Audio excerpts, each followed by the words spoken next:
Assalamualaikum warahmatullahi wabarakatuh. Perkenalkan, saya Rifa Nirmala, NIM 1805841. Di sini saya akan menjelaskan materi tentang persepsi sosial. Sebelum masuk materi persepsi sosial, kita harus tahu lebih dulu apa itu persepsi.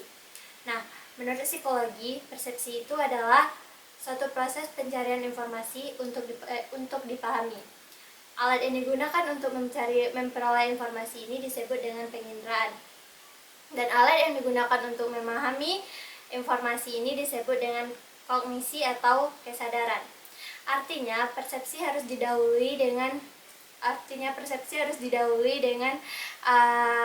adanya penginderaan. Penginderaan di sini adalah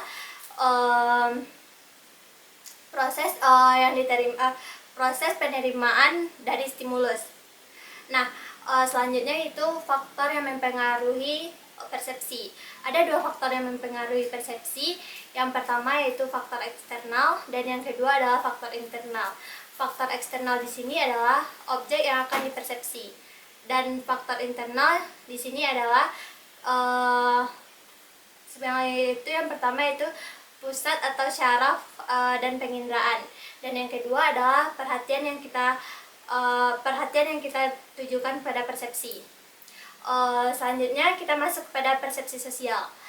Persepsi sosial di sini adalah suatu proses untuk mengetahui orang lain, mengevaluasi dan menginterpretasikan sifat-sifat, kualitas, dan keadaan diri orang yang akan dipersepsi tersebut. Selanjutnya masuk kepada materi proses pembentukan persepsi. Proses pembentukan persepsi ini terjadi karena adanya objek dari stimulus yang ditangkap oleh panca indera. Dan yang selanjutnya yaitu proses persepsi sosial. Nah, di sini saya akan memberikan sebuah contoh. Contohnya di sini ada dua orang siswa duduk di depan kelasnya. Anggap saja bernama Nadira dan Nula. Pada saat Nadira dan Nula ini duduk di depan kelasnya pada jam istirahat, lewatlah seorang anak yang bernama Aziza. Lalu secara spontan Nadira dan Nula ini menyapa Aziza.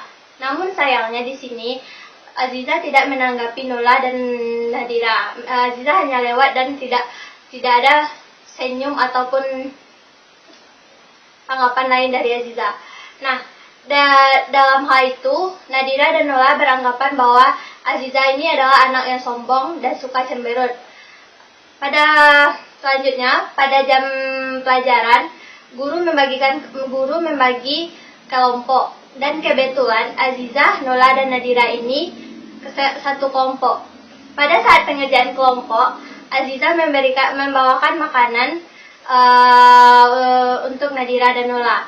Pada saat pengerjaan tugas kelompok ini, Aziza membawakan makanan untuk cemilan pada saat mengerjakan tugas kelompok.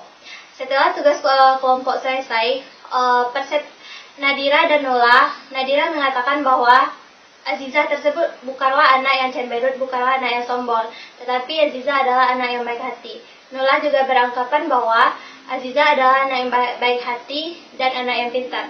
Nah, dari anggapan Nula dan Nadira tersebut terjadilah atribusi. Yang atribusi tersebut terjadi karena berdasarkan sifat yang ditunjukkan oleh orang yang akan dipersepsi. Dan atribusi itu tergantung pada orang yang akan melakukan persepsi. Selanjutnya yaitu faktor-faktor yang terdapat dalam diri pempersepsi. Yang pertama yaitu sikap, yang kedua motif, yang ketiga pengalaman, yang ketiga ekspektasi, keempat ekspektasi. Selanjutnya yaitu macam-macam persepsi sosial. Yang pertama yaitu persepsi objek, yang kedua adalah persepsi terhadap manusia.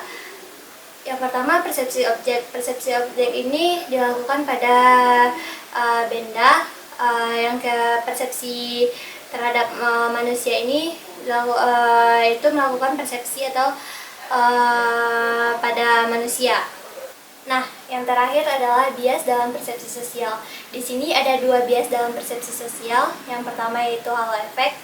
Yang kedua adalah kebalikan dari halo efek tersebut. Halo efek di sini adalah mempersepsikan orang secara konsisten. Dan yang kedua yaitu kebalikan dari halo efek itu sendiri, yaitu menjelek-jelekkan apa yang akan dipersepsi. Itulah penjelasan tentang materi persepsi sosial dari saya. Sekian, terima kasih.